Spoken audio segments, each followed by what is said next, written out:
নমস্কার, দেখছেন Kolkata TV. Good morning Kolkata নিয়ে আপনাদের সঙ্গে রয়েছে আমি জহিতা। নাগরিক সমাজের প্রতিবাদ মিছিল, আরজি করে চিকিৎসক ধর্ষণ খুনের প্রতিবাদ। কলেজ স্কয়ার থেকে ধর্মতলা পর্যন্ত এই মিছিলে ছিলেন সমাজের সর্বস্তরের মানুষজন। সামিল হন তারকারাও, সামিল হন অপর্ণা সেন, স্বস্তিকা, দেবলীনা দত্তরা। রাজ্য সরকারের কাছে বেশ কিছু দাবি দেওয়া নিয়ে ধর্মতলায় অবস্থান বিক্ষোভ করেন তারা। গতকাল রাতে যে ছবি দেখা গিয়েছে, যে সমাজের সর্বস্তরের মানুষ এই মিছিলে সামিল হয়েছেন, সেখানে তারকারা উপস্থিত ছিলেন এবং বেশ কিছু দাবি দেওয়া তুলে ধরা হয়েছে এই মিছিল থেকে। এবং টলিপাড়ার তারকারা এই বিষয়ে কি বলেছেন আপনাদের শোনাবো। বিচার পেতে চাই, সেটার জন্যই তো পথে নামা, যাতে বিচার আসে। সেটাই তো আমরা চেষ্টা করছি, সরকারকে বলছি, সিবিআইকে বলছি, পুলিশকে বলছি, প্রশাসনকে বলছি। বিচার চাই, সেই জন্যই তো পথে নেমেছে এতজন মানুষ। 23 দিন ধরে পথে নামছে। আমি তো নয় আজকে নেমেছি, কিন্তু প্রত্যেক দিন সবাই সব নিজের মতো করে চেষ্টা করছে। তো সেটাই আমাদের চাহিদা, যে দোষীরা অ্যারেস্ট হোক। একজন অ্যারেস্ট হওয়ার মতন তো পরিস্থিতি নয়, কারণ আমরা জানি ওটা একজনের কাজ নয়। না, সেটা আমরা যেন সেই ফাঁদে না পড়ি। রাজনৈতিক দলরা নিজেদের মধ্যে খেই করছে, সেটা আমি শুধু বলতে পারি ছি। একেবারে ভেতর থেকে আমি ধিক্কার জানাচ্ছি সেটাকে। কিন্তু আমাদের প্রতিকার তো সাধারণ মানুষ চাইবে। সাধারণ মানুষ, সাধারণ নাগরিক, আমাদের তো একটা অধিকার আছে। আমরা তো করদাতা, আমরা কেন আমাদের দাবি ছাড়বো? এটা একটা অত্যন্ত পশ্চাৎমুখী পদক্ষেপ, রিগ্রেসিভ। এটা আমরা মানব না।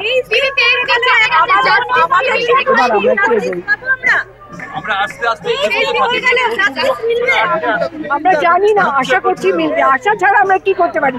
সর্বোচ্চ আদালতের কাছে এটা রয়েছে, এতে আমার ভরসা আছে।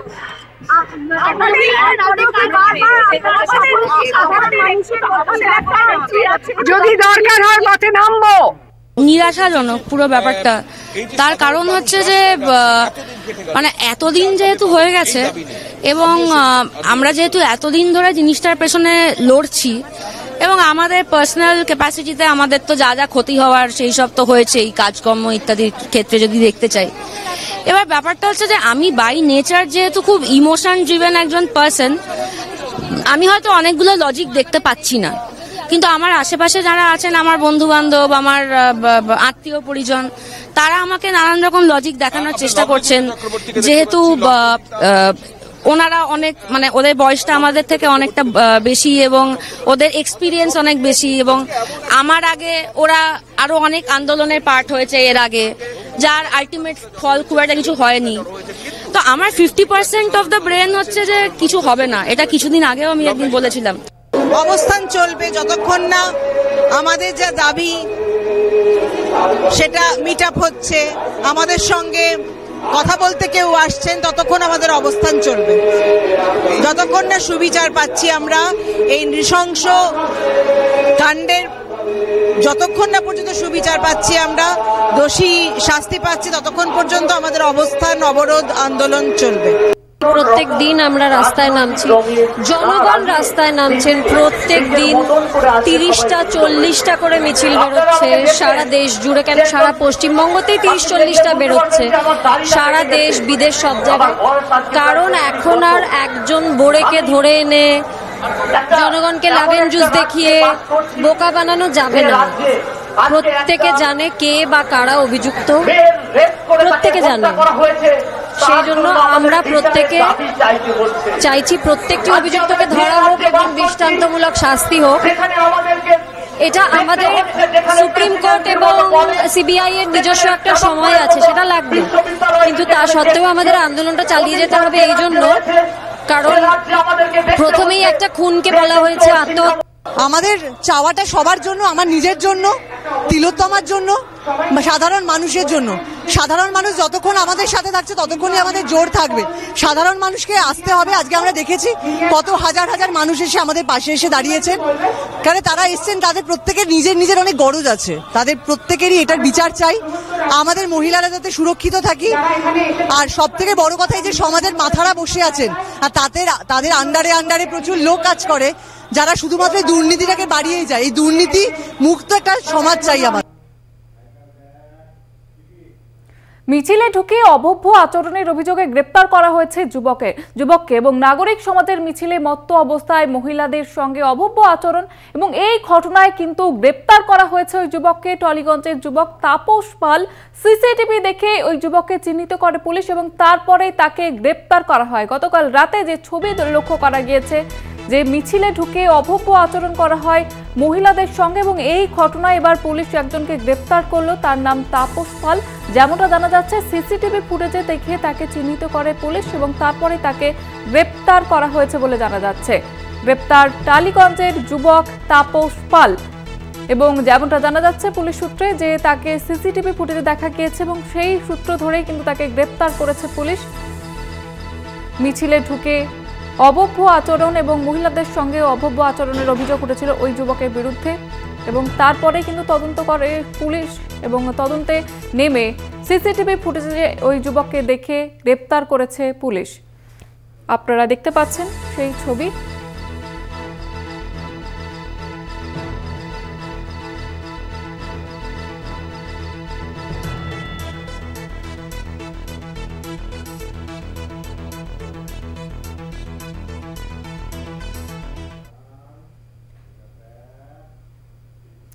চৌঠা সেপ্টেম্বর জুনিয়র ডাক্তারদের প্রতিবাদ কর্মসূচি। ক্যানিং পশ্চিমের তৃণমূল বিধায়ক পরেশ দাসের নামে অডিও পোস্ট শুভেন্দুর।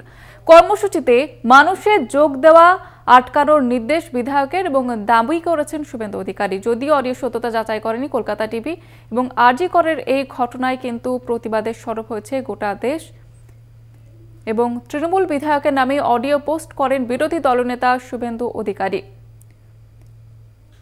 এবং নিজের সোশ্যাল মিডিয়ার পেজে এই পোস্ট করেন। যদিও এই অডিওর সত্যতা যাচাই করেনি কলকাতা টিভি। এ বিষয়ে শুভেন্দু অধিকারী ঠিক কি বলেছেন আপনাদের শোনাবো।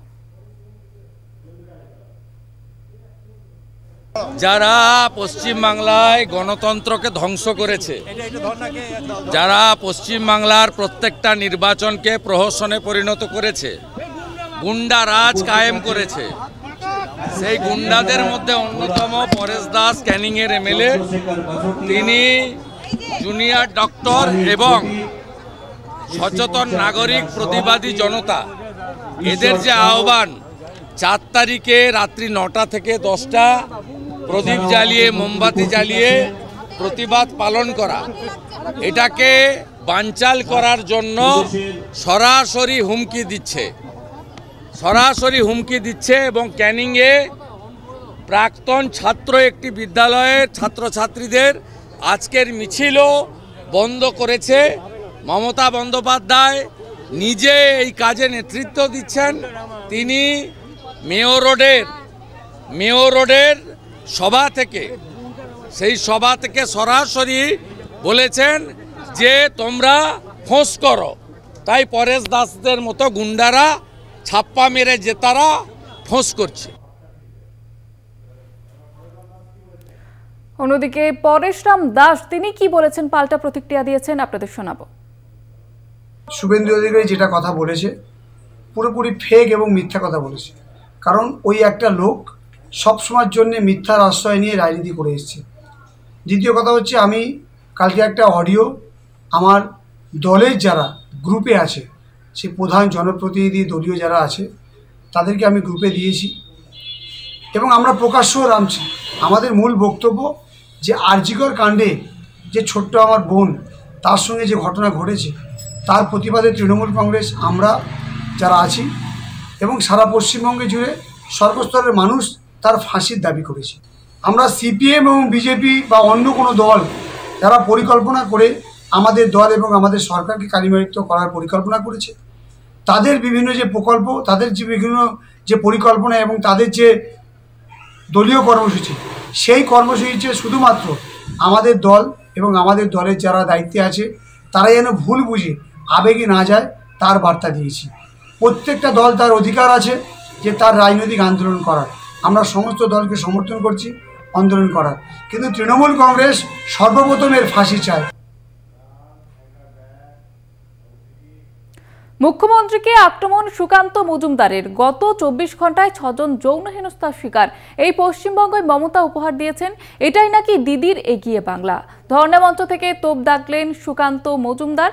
এর আগেও তিনি মুখ্যমন্ত্রীর পদত্যাগের দাবিতে সরব হয়েছেন, এবার আবারও তিনি তোপ দাগলেন। ঠিক কি বলেছেন তিনি আপনাদের শোনাব।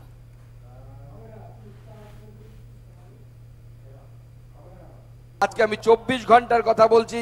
এই 24 ঘন্টায় উত্তরবঙ্গ থেকে দক্ষিণবঙ্গে 6টি মহিলা, বাচ্চা মেয়েরা, মাইনররা তারা রেপ অথবা মলেস্টেশনের সম্মুখীন হয়েছেন। এটা আমাদের পশ্চিমবঙ্গ, যে পশ্চিমবঙ্গ মমতা বন্দ্যোপাধ্যায় আমাদেরকে উপহার দিয়েছেন, তাকে নাকি তিনি বলেন এগিয়ে বাংলা। এই বাংলা এগিয়ে বাংলা নয়, এই বাংলা পিছিয়ে বাংলা, যেটা মুখ্যমন্ত্রী মমতা বন্দ্যোপাধ্যায় আমাদের উপহার দিয়েছেন। আর এই পিছিয়ে বাংলার যিনি কারিগর সেই মমতা বন্দ্যোপাধ্যায়, তিনি তার দোষরদেরকে বাঁচানোর চেষ্টা করছেন। আমরা বলেছিলাম যে এটা সিস্টেমিক ফেলিওর।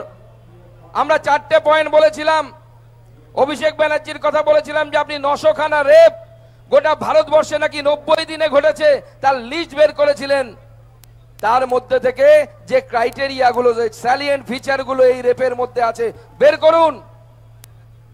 কোন রাজ্যের ক্যাপিটালের মধ্যে সরকারি প্রেমিসেসের মধ্যে সরকারি ডিউটি করা অবস্থায় একজন ডাক্তার, মহিলা ডাক্তার ধর্ষিতা হচ্ছে ভারতবর্ষের আর কোথাও হয়েছে আপনি বের করুন। So it is not a single incident. It proves that it is the total failure of the law and order and someone should take the responsibility. কাউকে দায়িত্ব নিতে হবে, কোন একজনকে বলতে হবে কে দায়িত্ববান, কে দায়িত্বশীল, কার দায়িত্ব ছিল যে মেয়েটার জীবন চলে গেল।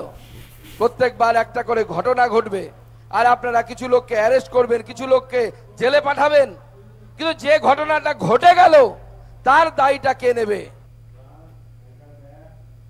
পাশাপাশি তিনি এটাও বলেছেন ধর্ষণ বিরোধী আইন এনে কি হবে, আইন তো আছে, আপনি আইনকে প্রয়োগ করতে পারছেন না। মমতা এবং দলের কর্মীরা তৈরি থাকুন, এবার বাংলার মানুষ খেলা দেখাবে। তোপ সুকান্ত মজুমদারের, কি বলেছেন তিনি শোনাবো আপনাদের। আপনি আইন বানান, কিন্তু আইন দিয়ে কি হবে মুখ্যমন্ত্রী? আইন তো গোটা দেশে এখনো আছে। যদি আইন যদি না থাকতো তাহলে আমরা দেখলাম দিল্লিতে যে ধর্ষণ কাণ্ড ঘটেছিল তাহলে তো ফাঁসি হতো না, তাতে আমাদের ধনঞ্জয়ের তো ফাঁসি হতো না তাহলে পশ্চিমবঙ্গে। তাহলে কি আইন নেই? আইন আছে, কিন্তু আইনের থেকেও জরুরি হচ্ছে আপনি সেই আইনটাকে প্রয়োগ করতে পারছেন না, পারছেন কিনা। That is the implementation of the law, implementation of the legislation. অর্থাৎ আইনকে আপনি প্রয়োগ করতে পারছেন কিনা। আপনাকে কেন্দ্র সরকার বলেছিল 123খানা ফাস্ট ট্র্যাক কোর্ট করতে, কোথায়? আপনি তো করেননি। আপনি কি করেছেন? ক্লাবে টাকা দিয়েছেন। কেন্দ্র সরকার বলেছিল আমরা টাকা দেব আর খেলা হবে, খেলা হবে, গান বাজিয়েছেন। মমতা বন্দ্যোপাধ্যায় এবং তার দলবল তৈরি হয়ে যান, বাংলার জনতার উপরে আপনাদেরকে খেলা হবে, খেলা হবে, গানে নাচাবে। খেলা কাকে বলে সেটা বাংলার জনগণ দেখাবে। বাংলার জনগণ জেগে গেছে। আপনারা শুনলেন সুকান্ত মজুমদার, তিনি তোপ দাগলেন মুখ্যমন্ত্রী মমতা বন্দ্যোপাধ্যায়কে। আর এর পাল্টা প্রতিক্রিয়া দিয়েছেন তৃণমূল নেতা জয়প্রকাশ মজুমদার। কি বলেছেন তিনি শুনুন। পশ্চিমবঙ্গে কোনো অপরাধ সংগঠিত হলে, বিশেষ করে মহিলাদের যৌন হেনস্থা, সেখানে আইন আছে, পুলিশ আছে, মমতা বন্দ্যোপাধ্যায় মাথার উপর আছেন বলে প্রতিবাদ হয় এবং মহিলারা যারা যৌন হেনস্থার শিকার তারা কমপ্লেন করতে পারেন, পুলিশের কাছে যেতে পারেন, পুলিশ তৎক্ষণাৎ অ্যারেস্টও করতে পারে। এই সিস্টেমটা পশ্চিমবঙ্গে আছে। কিন্তু বলতে পারবেন সুকান্ত বাবু যে এই সিস্টেমটা হাতরাসে আছে, মণিপুরে আছে, কিংবা কয়েকদিন আগেই আমরা দেখলাম বদলাপুরে আছে কি? গুড মর্নিং কলকাতায় সময় এখন বিরতির, ফিরছে বিরতির পর, সঙ্গে থাকুন। আরজিকর কাণ্ডে বিরোধীদের লাগাতার নিশানার মুখে রাজ্যের শাসক দল। বারবার আক্রমণের মুখে পড়ে শান্ত থাকলেও দুর্বল নয় তৃণমূল কংগ্রেস, এমনটাই বার্তা দিলেন সোনারপুর দক্ষিণের বিধায়ক লাভলি মৈত্র। শুধু তাই নয়, সোনারপুরের বিক্ষোভ সভা থেকে সুজন চক্রবর্তী এবং সায়ন ব্যানার্জির নাম করে হুমকি তৃণমূল বিধায়কের। মমতা বন্দ্যোপাধ্যায়ের দিকে আঙুল তুললে কিভাবে আঙুল নামাতে হয় তা তৃণমূল জানে, হুমকি লাভলির। আর এই বিষয়ে ঠিক কি মন্তব্য করেছেন তিনি, শুনুন। সিপিআইএম সায়ন সুজন না ঘুরে বেড়ায়, তার একটাই কারণ, বদল হয়েছিল, বদলা হয়নি। আজকে 2024-এ দাঁড়িয়ে আমরা এখান থেকে বলছি বদল তো 2011-তে হয়েছিল, 2024-এ বদলাও হবে। হবে তো? হবে তো? মমতা বন্দ্যোপাধ্যায়ের দিকে যদি আঙ্গুল কেউ তোলে, সেই আঙ্গুল কিভাবে নামাতে হয় আমরা খুব ভালো জানি। আমরা শান্ত আছি, কিন্তু আমরা দুর্বল নই।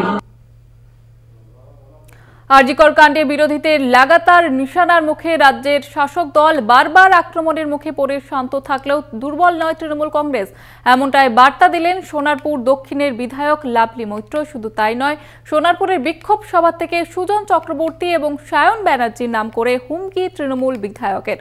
মমতা বন্দ্যোপাধ্যায়ের দিকে আঙুল তুললে কিভাবে আঙুল নামাতে হয় তা তৃণমূল জানে, হুমকি লাভলির। আপনারা শুনলেন তার মন্তব্য। তিনি কিন্তু বিক্ষোভ সভা থেকে রীতিমতো হুমকির সুরে বললেন যে সায়ন ব্যানার্জি এবং সুজন চক্রবর্তী তারা যেভাবে লাগাতার নিশানা করছেন এবং মমতা বন্দ্যোপাধ্যায়ের দিকে আঙুল তুলে কিভাবে আঙুল নামাতে হয় তা বুঝিয়ে দেওয়া হবে, এমনটাই বললেন তিনি। সুজন এবং সায়নকে সরাসরি হুমকি লাভলি মৈত্রর।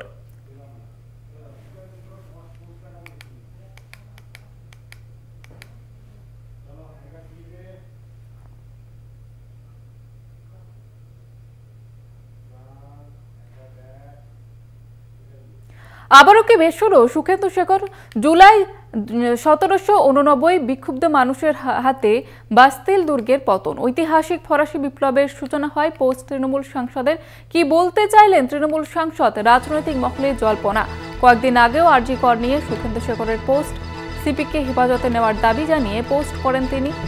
পরে পোস্ট ডিলিট করেন সুখেন্দু শেখর। আপনাদের জানিয়ে রাখবো, আবারও বিস্ফোরক সুখেন্দু শেখর, তৃণমূল সাংসদ, এবং তিনি আবারও এক্স হ্যান্ডেলে পোস্ট করেছেন এবং এ নিয়ে কিন্তু রাজনৈতিক মহলে জল্পনা শুরু হয়ে গিয়েছে। কি বলতে চাইলেন তৃণমূল সাংসদ, এ নিয়েই জল্পনা শুরু হয়েছে রাজনৈতিক মহলে।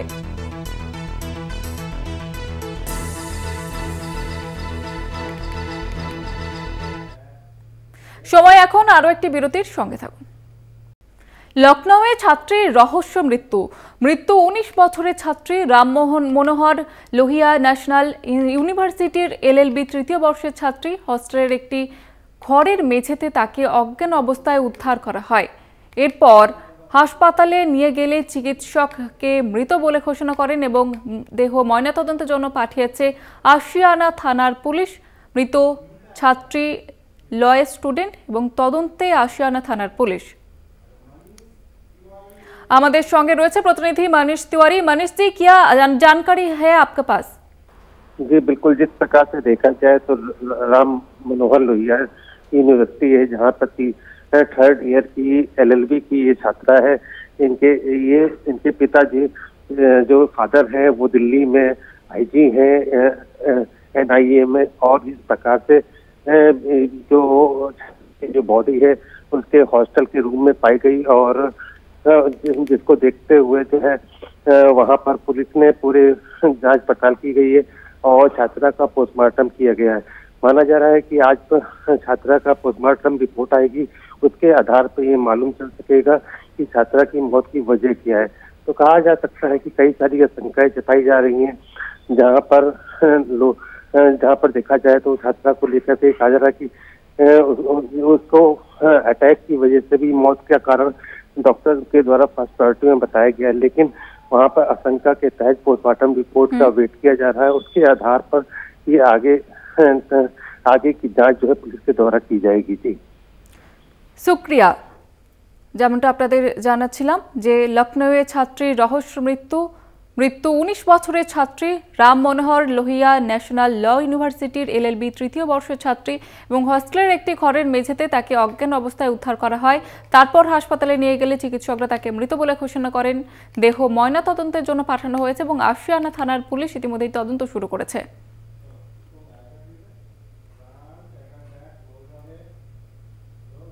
গুড মর্নিং কলকাতা এই পর্যন্তই। দেখতে থাকুন কলকাতা টিভি রাত 3-7 দিন।